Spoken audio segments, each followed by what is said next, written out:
Yo diría que esa es una de las preguntas que, por lo menos personalmente, cuando me lo han hecho, ha sido tal vez más difícil de explicar. Nosotros debemos saber que, según el modelo bíblico, en el principio, la iglesia nunca estuvo dividida por nombres. La iglesia siempre mantuvo la unidad en los lugares donde ella se formó. La iglesia en Jerusalén, la iglesia en Antioquía, todos los cristianos que se convertían por el evangelio, fueran judíos, fueran gentiles, ellos buscaban estar juntos en torno al nombre y a la obra de Cristo. ¿Qué pasa en nuestros días?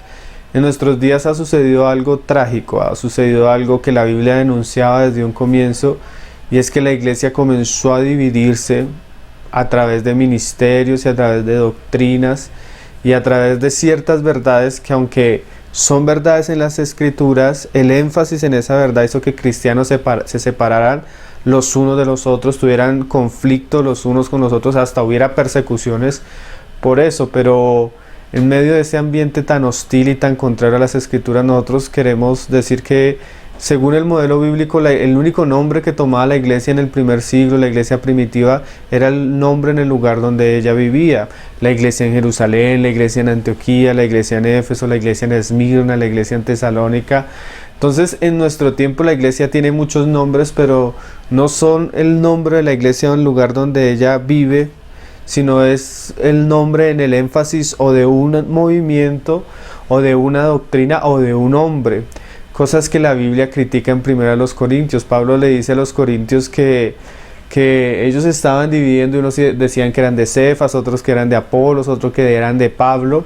Y Pablo trata ese asunto porque ni el nombre de Pablo, ni el nombre de Cefas, ni el nombre de Apolo, ni el nombre de Calvino, ni el nombre de John Wesley es digno de dividir el cuerpo de Cristo, por el cual Cristo murió y el cual el Señor quiere que sea uno.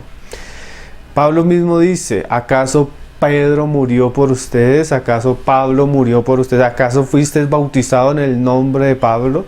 El único nombre sobre el cual nosotros nos debemos reunir, el único nombre el cual es digno de ser adorado en medio nuestro, el único nombre el cual es digno de ser recordado y predicado, es el nombre de Cristo. Por eso hallamos que esta pregunta no es solo ofensiva en relación a la verdad de las escrituras, en relación al deseo del Señor en cuanto a su iglesia, sino que es ofensivo porque nos divide los unos de los otros. Cuando yo digo yo soy de tal lugar y tú dices yo soy de tal lugar, estamos poniendo una división entre nosotros, un muro de separación, el cual Cristo rompió allí en la cruz. Debemos pensar una cosa: hoy en día los hombres están edificando iglesias. Muchos pastores y hombres dicen mi iglesia esta, la iglesia esta. Pero de verdad que el Señor despierte el corazón de aquellos hombres que quieren no edificar sus iglesias, las cuales quieren ponerle sus nombres, sino que el Señor despierte el corazón de aquellos hombres que han de edificar la iglesia que es de Dios, del Dios vivo, por la cual murió Cristo, y que estos hombres puedan buscar en las escrituras y encontrar la revelación y el modelo bíblico de Dios acerca de su iglesia y tratar de obedecerlo en todo.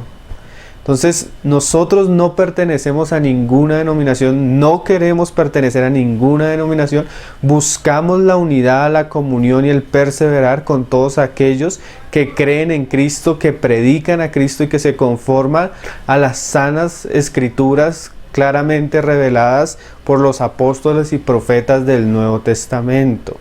Con esto no estamos hablando de ecumenismo, no estamos hablando de la falsa profesión de fe que tiene el catolicismo romano con su apostasía claramente evidente, sino estamos llamando a todos los creyentes verdaderos que aman y desean volver a las escrituras para edificar la iglesia según lo que el Señor ha mostrado en ella.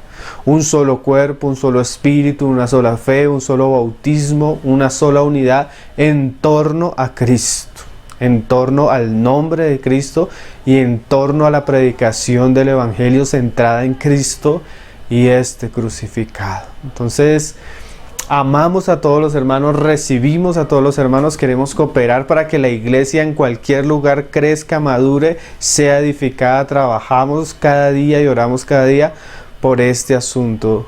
Solo que a veces nos sentimos un poco dolidos cuando cuando se nos hace esa pregunta, porque es una pregunta que nos divide, es una pregunta que nos separa, es una pregunta que aunque traiga buenas intenciones, en su esencia atenta contra la esencia de las Escrituras, que es que la iglesia sea una, y no solo contra la esencia de las Escrituras, sino por aquello que el Señor oraba. El Señor oraba para que fuéramos uno.